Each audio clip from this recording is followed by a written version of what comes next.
కేంద్రంలో తెలంగాణ గ్రామీణ బ్యాంక్ నూతన భవనాన్ని టీజీబీ రాష్ట్ర చైర్మన్ శోభా రిబ్బన్ కట్ చేసి ప్రారంభించారు. అనంతరం జ్యోతి ప్రజ్వలన చేశారు. లక్ష్మీదేవి చిత్రపటానికి పూలమాలను వేసి ప్రత్యేక పూజలు నిర్వహించారు. అనంతరం ప్రజలతో సమావేశాన్ని ఏర్పాటు చేశారు. ఇన్సూరెన్స్ కట్టి ప్రమాదవశాత్తు చనిపోయిన కుటుంబాలకు 20 లక్షల మరియు 10 లక్షల రూపాయల చెక్కులను ఆమె పంపిణీ చేశారు. ఈ సందర్భంగా రాష్ట్ర టీజీబీ చైర్మన్ శోభా మాట్లాడుతూ ఇక దర్పల్లిలో టీజీ బ్యాంక్ ఏర్పాటు చేసి 8 సంవత్సరాలు పూర్తి చేసుకుని నేడు నూతన భవనంలోకి రావడం జరిగిందని ఆమె అన్నారు. ఇక ప్రజలు బ్యాంక్ సేవలను సద్వినియోగం చేసుకోవాలని కోరారు. 1000 రూపాయల ఇన్సూరెన్స్ కట్టిన వారికి 20 లక్షల ప్రమాద బీమా వర్తించి అలాగే 500 రూపాయల ఇన్సూరెన్స్ కట్టిన వారికి 10 లక్షల రూపాయల బీమా వర్తిస్తుందన్నారు. ప్రతి ఒక్కరూ ఇన్సూరెన్స్ చేసుకోవాలని ఆమె కోరారు. డ్వాక్రా మహిళలకు 30 కోట్ల రూపాయల చెక్కును ఆమె విడుదల చేశారు. మహిళా సంఘ సభ్యులు డబ్బును పొదుపుగా వాడుకుని సకాలంలో రుణాలు చెల్లించి బ్యాంకుకు సహకరించాలని కోరారు.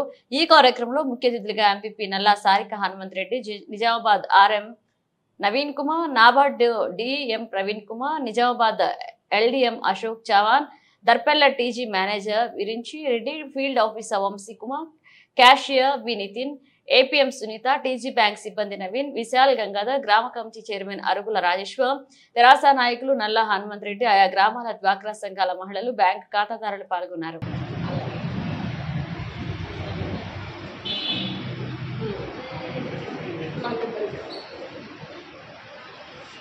ओम ध्रुवन्ते राजा वरुणो ध्रुवन् देवो बृहस्पतिः ध्रुवन् इन्द्रश्चरां धारयतां ध्रुवन् ध्रुवेण हरिताः देवाधिप्रवन् अयं ब्रह्मणस्पतिः देवता प्रसादसिद्ध्यर्थम् पंचोपचारपूजां करिष्ये महाकाली महालक्ष्मी महासरस्वत्यै नमः। ओम खड्गञ्चक्रगदेषु चापरिहारं शूलं कुशुण्डीं शिराः शङ्खं सन्दततीं करैस्तमेहां सर्वाङ्गभूषावृतां नीलास्वद्युतिमास्यपाददशकां सेवे महाकालिकां यामस्तोस्त्वविदेहरूपमन्दोऽहं तुं कैटभम् अच्छास्त्रकुरुं गदेषु ऋषं पद्मं धनुष्कुण्डिका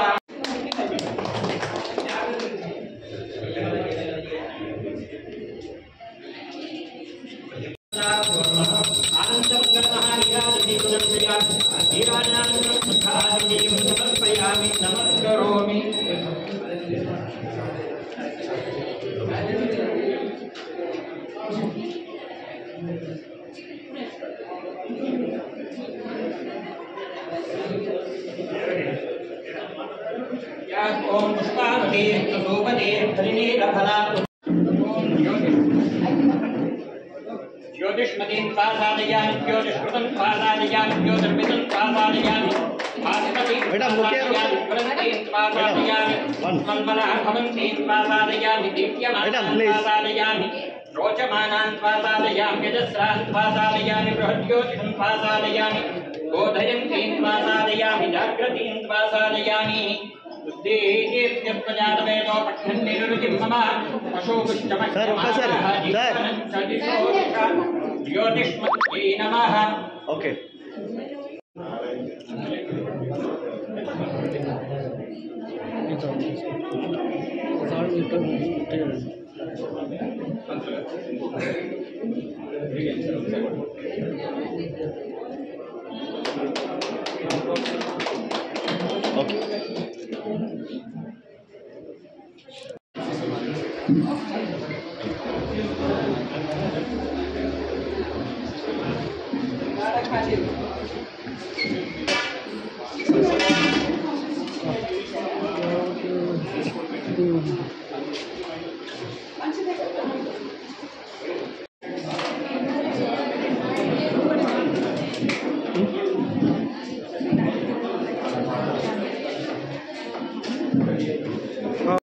मैडम लोग मैडम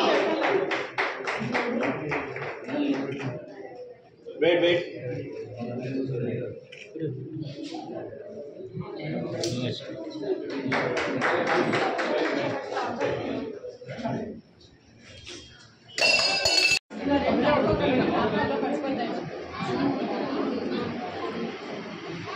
मैडम ఒక్కసారి ఇక్కడ చూడండి అందరూ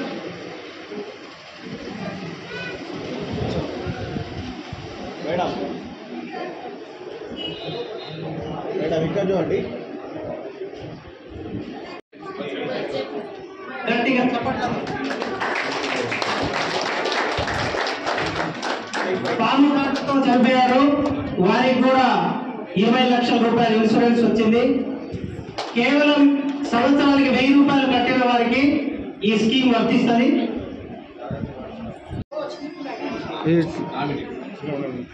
అన్న ఇక్కడ చూడు, ఎల్లంపేట బ్రాంచ్. ఓ బాబు నెక్స్ట్ పాంగరా బ్రాంచ్.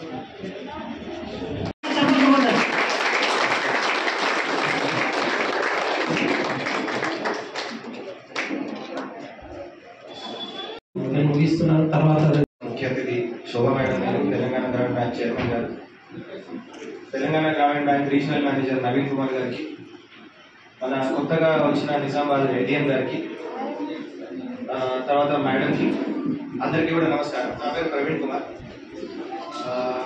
ఈ కార్యక్రమానికి నన్ను ఆహ్వానించేందుకు సంతోషంగా ఉంది. నాకు తెలిసి డీడీఎంకి వచ్చిన తర్వాత బ్రాంచ్ ఇనాగ్రేషన్కి రావడం అనేది ఫస్ట్ టైం, మొదటి అకేషన్. చాలా సంతోషం.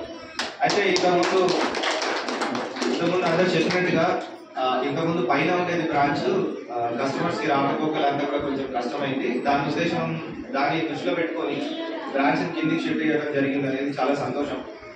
ఎందుకంటే మనకి అన్ని బ్యాంకులు కూడా ఇప్పుడు ఇందాక సార్ చెప్పినట్టుగా ఏ బ్యాంక్ అయినా కూడా ఆర్బీఐ వారి దిశానిర్దేశాలలోనే పనిచేస్తారు, వాళ్ళ గైడ్ లైన్స్ ప్రకారమే పనిచేస్తారు.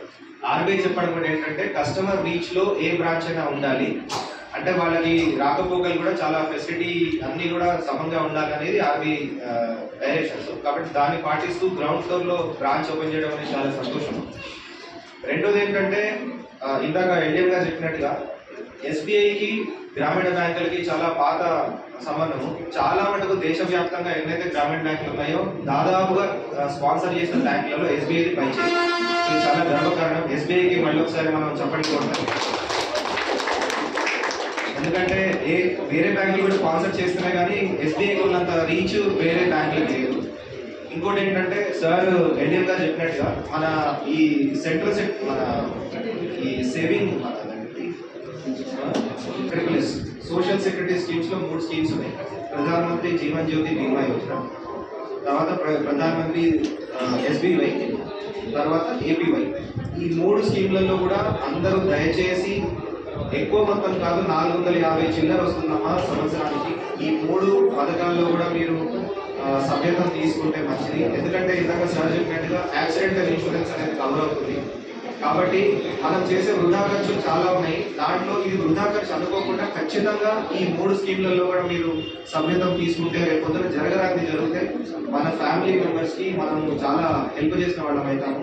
ఎవరైతే మీరు నామినీగా ఎంచుకుంటారో వాళ్ళకి మీ తర్వాత ఆ మొత్తం వాళ్ళకి అందుతుంది. కాబట్టి ఖచ్చితంగా మీరు ఈ 3 పథకాల్లో కూడా సభ్యత్వం తీసుకోవాలని నేను కోరుకుంటున్నాను. ఇంకోటి ఏంటంటే బ్రాంచ్ కిందికి షిఫ్ట్ అయింది కాబట్టి ఇంకా కస్టమర్ బేస్ కూడా పెరుగుతుంది నేను అనుకుంటున్నాను సార్. ఖచ్చితంగా ఈ బ్యాంక్ ఈ దగ్గర ఉన్న ఏరియా అంతా కూడా కవర్ చేసి కస్టమర్ బేస్ పెంచుకోవాలని మనస్ఫూర్తి కోరుతూ ఈ అవకాశం నాకు ఇచ్చినందుకు అందరికీ ధన్యవాదాలు. ఖాతాలు 6000 ఖాతాలు ఉన్నాయి కాబట్టి ఒక 1000 రూపాయలు ఎంతటిది కాదు. అనుకోకుండా ప్రమాదశాత్తు ఆ ఇంటికి పెద్ద దిక్కు కోల్పోతే 20 లక్షల రూపాయలు ఇస్తుందంటే మనం అది ఖచ్చితంగా వినియోగించుకోవాలి. ఎందుకంటే ఇలాంటి స్కీమ్లు ఎన్నో ఉంటాయి గ్రామీణ ప్రజల కోసము. ఇదే విధంగా ఇన్సూరెన్స్లే కాకుండా చిన్నకారు సన్నకారు రైతులు ఉంటారు, మామూలు బిజినెస్ చేసుకునే వాళ్ళు ఉంటారు, కోళ్ళ ఫారాలు ఉంటాయి, పశువులు ఉంటాయి. అదేవిధంగా వృత్తి చేసుకునే వాళ్ళు ఉంటారు. వాళ్ళకు కూడా మనకు ఈ బ్యాంకులో పోతే ఇన్సూరెన్స్ మన ఐటీ ఫైల్ అనుకుంటా రకరకాలుగా ఉంటాయి మేడం. ఎందుకంటే ఇక్కడ గ్రామీణ ప్రాంతాల్లో ఉన్నప్పుడు ఐటీ ఫైల్ చేయడం కానీ మామూలుగా ఏం కూడా చెయ్యరు. మళ్ళీ మనం ఒక లోన్ వస్తున్నామంటేనే లోన్ వేసుకుంటున్నామంటేనే ప్రతి ఒక్కరము ఒక ఐటీ ఫైల్ చేయాలంటే నిజామాబాద్ వల్ల 3 years ఉన్నదాకా ఐటీ ఫైల్ ఉన్నదాకా మనకు లోన్ కూడా ఇవ్వరు.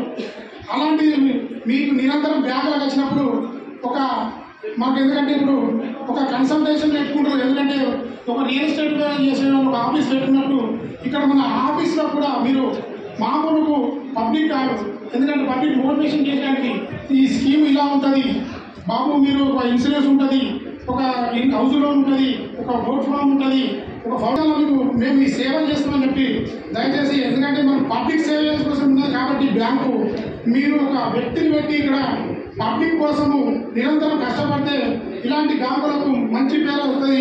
అదేవిధంగా పబ్లిక్ కూడా సేవ చేసిన వాళ్ళము. మీరు కూడా మీ సేవలు ఏది కావాలన్నా మీరు ఓన్లీ ఆఫీసే కాకుండా ఒక 1 month ఒకసారి, ఒక 3 months ఒకసారి ఒక ప్రోగ్రామ్ చేస్తూ మాలాంటి రాజకీయ నాయకుల్ని, అదేవిధంగా సన్నకారు రైతులని, ఇక్కడ బిజినెస్ చేసుకునే బిజినెస్ షాప్ల వాళ్ళని కూడా పిలుచుకొని ఒక మీటింగ్ పెట్టి ఒక 5,000 10,000 ఖర్చు పెడితే పెద్ద ప్రాబ్లం ఏం కాదు మేడం మీకు. ఎందుకంటే జనరల్ ఫండ్ తిరిగా మీకు పబ్లిక్ సేవ వస్తున్నాయి కాబట్టి పబ్లిక్ కోసం ఉన్నాం కాబట్టి అన్ని రకాల మీరు పబ్లిక్ తీసుకురావాలి. మీ సేవలు తీసుకొస్తే కూడా పబ్లిక్ కూడా అన్ని రకాల ఉపయోగపడుతుంది మేడం. ఎందుకంటే వీళ్ళకు ఒక హద్దు ఉంటుంది.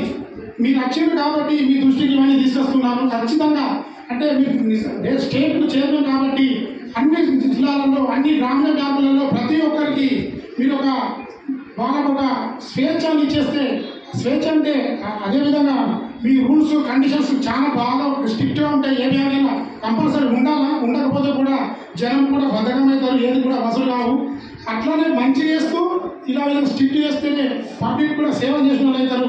మీకు ఏ సేవలు కావాలన్నా ఎంత వేళ మా వంతు కృషి చేస్తాం. మీరు ఎన్ని విధాల సహకారం పబ్లిక్ చేస్తే పబ్లిక్ కూడా ఇంతకుముందు పైన ఉండే ఎంతో చాలా బాధపడ్డారు. ఇప్పుడు నడి సెంటర్లో ఇక్కడ బ్యాంక్ కూడా అందరికీ అందుబాటులో ఉంది. దయచేసి మీరు ఏ లోన్లు అయినా మా అక్క చెల్లెలకు డ్వాక్రా గ్రూప్లే కానీ, అదేవిధంగా మా మహిళా సోదరులు ఏ లోన్లు కానీ నిరంతరం కడతారు. మంచి వాళ్ళకు 5 లక్షలు 10 లక్షలు కాకుండా పెద్ద స్కీమ్స్ కూడా వాళ్ళు ఏమైనా పెట్టుకుంటే కూడా మీ టార్గెట్ ఎంత ఉందో ఇక్కడ మాకు ఐడియా లేదు. కానీ 25 లక్షలు ఉంటే 50 లక్షలు ఇచ్చిన అక్క చెల్లెలు ఖచ్చితంగా కట్టే వాళ్ళే. మా లాంటి మగవాళ్ళు ఇస్తేనే తప్ప లేడీస్ మాత్రం ఖచ్చితంగా కడతారు. దయచేసి మీరందరూ బ్యాంక్ పోవాలంటే మీదికి ఎక్కాలంటే ఏజ్ పడ్డగా కష్టమవుతుంది. ఇప్పుడు సంటాలు ఉన్నది మంచిగా. ఎవరైనా కానీ బ్యాంకును వినియోగించుకోవాలి ప్రతి ఒక్కరు. మనం మహిళా గ్రూపులో ఉన్నామంటే మనము నెల వచ్చిందంటే మనకు ఎంతో భయంతో మనం నెలకు మిత్తి లేదని మనము పైసలు తీసుకుంటున్నాము. మిత్తి లేకుండా మనము ఇస్తుంది కాబట్టి బ్యాంకు మనం ప్రతి ఒక్కరము పైసలు తీసుకొని మంచిగా కట్టుకుంటున్నాము. ఈ బ్యాంకును అందరూ వినియోగించుకోవాలని కోరుకుంటున్నాము. And respected DDM Praveen sir and Nizamabad MDM Ashok sir and Sarika Hanuman Reddy గారికి మరీ ముఖ్యంగా పీజీబీ ఖాతాదారులకి ఇక్కడికి విచ్చేసినందుకు సుస్వాగతం అండి. ఇంకొకసారి మనం గట్టిగా చప్పట్లతోటి మన బ్యాంకుని నిజంగానే మనం వాతావరణం. సో మొట్టమొదటిగా చెప్పాలంటే మా చైర్మన్ మేడంకి చాలా కృతజ్ఞతలు చెప్పాలి మేము. ఎందుకంటే మనకు పాత బ్రాంచ్ ప్రిమిసెస్ ఎట్లుండాలో మీకు తెలుసు. మెట్లో ఎక్కడం పెద్దవాళ్ళకి ఇప్పుడు మన మేడం చెప్పినట్టు చాలా కష్టం ఉండదు. పెన్షన్లు తీసుకునే వాళ్ళు మాకు ఇచ్చినందుకు చాలా ధన్యవాదాలు మేడం. మా ఖాతాదారుల తరఫున బ్రాంచ్ స్టాఫ్ గ్రామీణ బ్యాంక్ మన ఎఫ్ఎన్సీ సార్ చెప్పినట్టు ఇది ఒక ప్రభుత్వ రంగ సంస్థ. దీంట్లో ఎలాంటి తెలంగాణ ప్రజల కోసం తెలంగాణలో ఉన్న ఏకైక ప్రభుత్వ రంగ సంస్థ తెలంగాణ గ్రామీణ బ్యాంక్.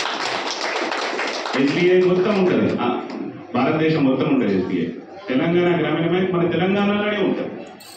మన రీజన్కి వచ్చేసి మన నిజామాబాద్ రీజన్ వచ్చి 57 శాఖలు ఉన్నాయి. మనకి ఉమ్మడి నిజామాబాద్ జిల్లాలో 57 శాఖలతో దాదాపు 2,900 కోట్లతో బిజినెస్ చేస్తున్నాం. 4.5 లక్షల ఖాతాదారులు ఉన్నారు మనకి తెలంగాణ గ్రామీణ బ్యాంక్కి. మరియు మనం 87 సిఎస్పీలతో ఇంకొక 1,00,000 ఖాతాదారులకి, అంటే ఒక 5.5 లక్షల ఖాతాదారులకి మనం ఇక్కడ సేవలు అందిస్తున్నాం మన రీజన్లో. సో మొత్తం బ్యాంక్ లెవెల్లో మాట్లాడుకుంటే 30,000 కోట్ల బిజినెస్ చేస్తున్నారు మన బ్యాంక్ తెలంగాణ. చిన్న బ్యాంక్ కాదు మన తెలంగాణ బ్యాంక్ కేంద్ర ప్రభుత్వం శాతం 50% ఉంటుంది, ఎస్బీఐ 30% ఉంటుంది, రాష్ట్ర ప్రభుత్వం 15%. సో ప్యూర్లీ గవర్నమెంట్ సంస్థ. మీరు మీ చుట్టాలకి మీ ఫ్రెండ్స్కి చెప్పాల్సింది ఏంటంటే తెలంగాణ గ్రామీణ బ్యాంక్ ప్రైవేట్ కాదు, ఏది కాదు, గవర్నమెంట్, ప్యూర్ గవర్నమెంట్ సంస్థ. ఇప్పటికీ కొంతమంది ప్రజల అవగాహన లేదు. తెలంగాణ గ్రామీణ బ్యాంక్ మామూలుగా ప్రైవేట్ అనుకుంటున్నారు. ఇట్స్ నాట్ ప్రైవేట్, ఇది ప్రైవేట్ కాదు, ప్యూర్లీ ప్రభుత్వ రంగ సంస్థ. మన బ్యాంక్లో చాలా రకాల లోన్స్ ఉన్నాయి, చాలా రకాల సదుపాయాలు ఉన్నాయి. ఇప్పుడు ఎట్లా మన అందరికీ ఏమైనా ఆర్డర్ కావాలంటే అమెజాన్ పెట్టుకుంటున్నారా? Very good. హైదరాబాద్లో ఉంటే జొమాటో, స్విగ్గీ, ఈడ కూడా వచ్చిందా? స్విగ్గీ రాలేక వస్తుంది త్వరగా. అట్లనే బ్యాంకింగ్లో కూడా సదుపాయాలు మారుతున్నాయి. మీరు బ్యాంక్లోకి వచ్చినప్పుడు బ్రాంచ్ మేనేజర్ సార్ ఖాళీ ఉంటే ఒక 2 నిమిషాలు అడగాలి. మా దగ్గర ఇక్కడ డబ్బులు ఉన్నాయి, ఏం చేయాలా సార్? మన దాంట్లో ఇప్పుడు చెప్పిండ్రు 1000 రూపాయలు కట్టింది, 20 లక్షలు వచ్చింది. ఈ పక్కనే గన్నారం ఉంది, మీకు తెలుసు కదా గన్నారం, అక్కడ 60 లక్షలు ఇచ్చినాం 6 కుటుంబాలకి. ఇంకొక ఆయన కూడా ఉంటాడు, 1000 రూపాయలు వేసుకున్నాడు ఆయన. నెక్స్ట్ సంవత్సరం 2 కాదు, చాయ్ కొట్టు నడుపుతాడు ఆయన. బ్రాంచ్ మేనేజర్ సార్ చెప్పిండు ఆయన దగ్గర 1300 ఉండాలి, ఉంచుకో నీకు ఈ టైంకి కట్ అయితే అని. కానీ బయట ఇక యూపీఐ అంటే ఫోన్పే అవన్నీ తీసేసిండు. 800 మిగిలిన 500 తీసేస్తే 2 కాదు. కరెక్ట్ వారం రోజులు ఇబ్బంది అయింది. అట్లా వాళ్ళ కుటుంబం వచ్చి బాగా బాధపడ్డారు. ఎప్పుడైనా మనం హనుమంత్ రెడ్డి సార్ చెప్పినట్టు, మనోళ్ళు చెప్పినట్టు ఇన్సూరెన్స్ ఇప్పుడున్న పరిస్థితుల్లో చాలా చాలా ఉపయోగకరము, మస్ట్ కూడా. దయచేసి మీరు మీ భర్తలకి కంపల్సరీ చెప్పాలా, 18 సంవత్సరాలు అందరూ మన భారతదేశంలో ఇన్సూరెన్స్ ఉండాలి. ఒక ఇన్సూరెన్స్ కంట్రీగా మనం చేయాలి. అది ఇప్పుడు ప్రభుత్వ రంగ సంస్థ, మన ప్రభుత్వం కానీ, మన ఏడిఎం సార్ కానీ, డిడిఎం సార్ కానీ చేసే ముఖ్యమైన పని. అది 10 సంవత్సరాల నుంచి 8 సంవత్సరాలు మీకు నేను ఒక ఇన్సూరెన్స్ ప్రోడక్ట్ గురించి చెప్తాను. మనకు నెలకు 1500, సంవత్సరానికి లేదనుకుంటే you are getting 24 lakhs insurance. Suppose మీకు ఏమైనా అయిందంటే 20 lakhs మీకు పైలో వస్తుంది యాక్సిడెంట్ ఇన్సూరెన్స్. సురక్ష బీమా యోజనలో మీకు 20 రూపీస్ ప్రీమియం ఉంటుంది, దాంట్లో మీకు 2 lakhs వస్తుంది. ఈ 22 lakhs మీకు యాక్సిడెంట్, మనం చిన్న విలేజ్లో ఏముంటుందంటే మనకు పాము పడింది, ఏదైనా యాక్సిడెంట్ అయింది అనుకో, మీకు ఈ 22 lakhs రూపీస్ డైరెక్ట్ మీకు వచ్చేస్తుంది మీ నామినీకి. అండ్ పిఎం జేజేబీవైలో అందరూ జీపే చేయడం వచ్చింది కదా, మీ అందరికీ వస్తున్నాయి కదా, స్కాన్ చేసి డబ్బులు పే చేస్తున్నారా లేదా? అలాగే వాట్సాప్ కూడా చూసుకుంటూ ఉన్నారా? ఒకళ్ళొకళ్ళు ఫోటోలు పంపించుకుంటున్నారు, అన్నీ చేసుకుంటున్నారు కదా. అలాగే బ్యాంకు ఖాతా గురించి కూడా మీరు తెలుసుకోవాల్సినవి కొన్ని ఉన్నాయి. నెక్స్ట్ ఎఫ్ఐఐసి మీటింగ్లో వాట్సాప్ బ్యాంకింగ్ కావచ్చు, ఎందుకంటే వాళ్ళకి అది ఈజీగా అర్థమయ్యేది. ఇంటర్నెట్ బ్యాంకింగ్, మొబైల్ బ్యాంకింగ్ అంటే చేయలేకపోవచ్చు, కానీ వాట్సాప్ బ్యాంకింగ్ ఈజీగా చేయగలుగుతారు. కాకపోతే అందులో ఖాతాల్లోంచి డబ్బులు వేయడానికి తీయడానికి చేయలేరు. బ్యాలెన్స్ ఎంత ఉంది, ఎప్పటి నుంచి ఎంత ఉంది, ఇలాంటి వివరాలు కనుక్కోగలుగుతారు. సో మీకు చేతిలో ఎప్పుడు డబ్బులు అకౌంట్లో ఎంత ఉన్నాయన్నది ఇమీడియట్గా తెలుసుకోవాలి. ఇన్సూరెన్స్ స్కీముల గురించి చెప్పారు, ఇప్పుడే మీరు చూశారు. కుటుంబంలో ఎలాంటి ప్రమాదం ఎప్పుడైనా జరగచ్చు. ఒకటి పాము కాదు, ఒకటి యాక్సిడెంట్, ఏదైనా జరగచ్చు. రేపు అందరం ప్రిపేర్ అయి ఉండాలి. కాబట్టి అకౌంట్లో 1500 ఉంచడం మాత్రం తప్పనిసరిగా చేయండి. మనకి మే హెల్ప్ డెస్క్ కూడా పెట్టారు. మనకి కొత్త స్టాఫ్ కూడా వచ్చేది ఉంది. ఎలక్షన్ వల్ల కూడా ప్రాబ్లం ఉండడం వల్ల మనం అపాయింట్మెంట్ ఇవ్వలేకపోయాము. అందరూ కూడా రేపు 24వ తారీఖు నుంచి వస్తారు. వచ్చిన వాళ్ళని మెల్లిగా అన్ని బ్రాంచ్లకి పంపించేస్తాము. ఖచ్చితంగా వాళ్ళకి కూడా ట్రైనింగ్ అవుతుంది. మీరు కూడా కొత్త కౌంటర్స్ కూడా యాక్టివేట్ చేసి వచ్చిన వాళ్ళకి ముందు కౌన్సిలింగ్, ఫస్ట్ విషయం ఏమేమి ఉన్నాయి సౌకర్యాలు బ్యాంకులో అన్నది ఖాతాదారులందరికీ తెలియాలి. తర్వాత వాళ్ళకేం కావాలో అది ఇవ్వాలి. అర్థమవుతుంది కదా? మీకు ఏదైతే బిల్ అవుతుందో అనుకుంటున్నారో, అప్పు కావాలా, డబ్బులు దాచుకుంటారా, లాకర్ కావాలా, డిపాజిట్ చేస్తారా, ఇన్సూరెన్స్ చేస్తారా, ఏం చేస్తారు, ఎలా చేస్తారు అన్నది మీరు ఆలోచించుకోండి. మీరు ఎలాంటి సర్వీస్ కావాలన్నా కూడా ఎనీ టైం చేసేందుకు మన గ్రామీణ బ్యాంకు రెడీగా ఉంది. ఈ ఊళ్ళో కూడా ఇంత ఎంటర్ప్రెన్యూరియల్ ఎబిలిటీస్ ఉన్న పీపుల్ ఉన్నారు అంటే నిజంగా I'm very happy for it. And అత్యంత గోల్డ్ లోన్ బారోయర్స్ ఎక్కువ ఉన్నారు. అందరికీ తెలుసు కదా, బంగారం అంటే డబ్బులు నెట్టనే కదా. అత్యధికంగా బంగారం మీద రుణాలు ఉన్న బ్యాంకు నిజామాబాద్ మొత్తానికి మన బ్రాంచ్. అంటే డబ్బులు నుంచి ఇంకేముంది, బిజినెస్ ఉంటుంది. అంతేనే కదా, డబ్బులు లేని వాళ్ళు బిజినెస్ ఏం చేస్తారు? సో బిజినెస్ చేసుకోండి, చక్కగా డబ్బులు మళ్ళీ సంపాదించుకోండి, ఒక స్టాండర్డ్ ఆఫ్ లివింగ్ పెంచుకోండి. అదే కావాల్సింది. ఇది ఒక్కటే మిమ్మల్ని అందరినీ అడిగేది. బ్యాంకుని ఉపయోగించుకొని మీ కుటుంబంలో మీ విలువను పెంచుకోండి. ఊర్లో కూడా ఆటోమేటిక్గా విలువ వచ్చేస్తుంది. అంతే కదండి, డబ్బులు సంపాదించుకుంటుంటే అందరూ మళ్ళీ అన్ని రకాలుగా అందరూ బాగుండాలని కోరుకుంటున్నాను. తెలంగాణ గ్రామీణ బ్యాంకు పూర్తి సహకారం అందించండి. అందిస్తున్నారు ఆల్రెడీ. మన డిడిఎం గారు, మెహ్మా వాళ్ళు, సెర్ఫ్ వాళ్ళు అందరూ కూడాను చాలా రకాలుగా చేస్తున్నారు. చాలా సంతోషం. మహిళల ఆర్థిక అభివృద్ధికి అందరూ మన పీడీ సార్ కొన్ని అనివార్య కారణాలుగా రాలేకపోయింది. మన జిల్లా మొత్తం మీద 30 కోట్ల చెక్ ఇస్తున్నాం ఈ రోజు. దానికి హెల్ప్ చేసిన ఏపీఎం అండ్ పీడీ సెర్ప్ సిబ్బంది అందరికీ చాలా ధన్యవాదాలు. వాళ్ళ పాపం గ్రౌండ్ లెవెల్లో చాలా ఇబ్బంది అయినా మాకు ఎన్సీపీలు ఇచ్చి 30 కోట్ల వరకు ఇస్తున్నాము. ఇప్పుడు చైర్మన్ మేడం చేతుల మీదుగా ఆ చెక్ ప్రదానం మనం ఇప్పుడు కార్యక్రమం చేద్దాం. పౌల్ట్రీలు వస్తున్నాయి. సో లైఫ్ స్టాక్ మిషన్ లో పౌల్ట్రీ తీసుకోవచ్చు.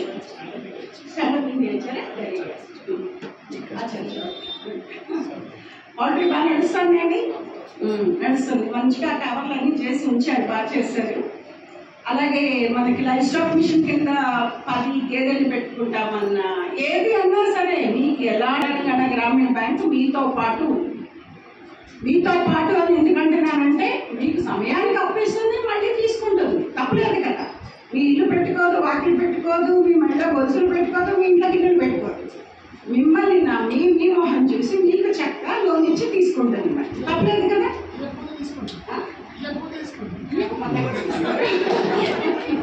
అడిగి కట్టించుకుంటారు. రికవరీ యాక్ట్ మాకు లేదు కాబట్టి జంపు దప్పాల బయట వేసే పని అయితే మనకు అసలు అవసరమే వద్దు. అవునా కదా? మహిళలందరూ నాతో ఉన్నారా? ఎటువంటి అవసరం అలాంటిది లేదు. 100 మందికి లోన్ ఇస్తే 98 మంది వెనక్కి కడుతున్న లోన్లు మహిళా లోన్. అందుగురించే మనకి సార్ చెప్పినట్టు ఇందాక చెప్పినట్టుగా ఇంకా లోన్ ఇవ్వడానికి చేస్తూ ఉన్నారు ప్రయోగాలు. మన నవీన్ గారు చెప్పారు 50,000 లోన్ వరకు మహిళా సంఘాల్లో కరెక్ట్గా కట్టుకుంటున్న వాళ్ళకి ఇండివిజువల్గా. ఇప్పటిదాకా గ్రూప్ బలం మీద ఇస్తూ ఉన్నారు, 10 మంది కలిపి కట్టుకుంటే ఇస్తూ ఉన్నారు. అలా కాకుండా ఇప్పుడు ఎవరికి వాళ్ళు అంటే ఏంటంటే ప్రతి మహిళని కూడా ఒక బిజినెస్ ఉమెన్ కింద చేయాలి. ₹1,00,000 నెలకి ఇంట్లో ఆడవాళ్ళు సంపాదించే పరిస్థితి రావాలన్నది మన సర్కారు వాళ్ళ ఉద్దేశం. ఒక్కసారి ఆలోచించండి, ఇప్పుడు ఎంత తీసుకెళ్తున్నాం ఇంటికి? ₹1,00,000 తీసుకెళ్తే ఇల్లు ఎలా ఉంటుంది? ఇదేమన్నా మనం చేయలేని పనే? ఖచ్చితంగా చేయగలిగిందే. మీ చేతిలో ఉన్న పనే, మీకు వచ్చిన పనితోనే మీరు చేయడానికి బ్యాంకు సహకరిస్తున్నాను. అంతకన్నా ఈ రకంగా చేస్తూనే మన బ్యాంక్ ఇప్పటికీ 430 ఖాతాలు తెచ్చింది. మనం ఆపరేట్ చేసే మన 13 జిల్లాల్లో చేసి 40 లక్షల మంది ఖాతాదారులు ఉన్నారు మన దగ్గర. 30,000 కోట్ల బిజినెస్ చేస్తూ ఉంది. ఇందులో ఎక్కువ లాభాపేక్ష లేదు. ₹1, ₹2 మన ఖర్చుల కోసం వేసుకుంటాం తప్ప అది కూడా మనకు మళ్ళీ సౌకర్యాలు కల్పించేందుకు వీలుగా ఉండేలా. అంతేగా రోడ్డు మీద పెట్టుకుని చేయలేము ఇలాంటి బిజినెస్. ఒక షెడ్ ఉండాలి, మంచి ఇది ఉండాలి, అది కూడా ప్రెమిసెస్ చక్కగా ఉండాలి. మీరే చెప్తూ ఉన్నారు ఇంతకుముందు ప్రెమిసెస్ ఎంత కష్టపడేవాళ్ళు అందరూ అని చెప్పాలి. ఇప్పుడు అలాంటిది లేదు. చూశాను, అసలు ఊళ్ళోకి వస్తూనే ఉంది ఫస్ట్ బ్యాంకే. లక్ష్మీదేవి దర్శనం ఏంటంటే లెక్క ఇంకా మీకు ఊళ్ళోకి రాగాలి. సో అందుకని చెప్పేసి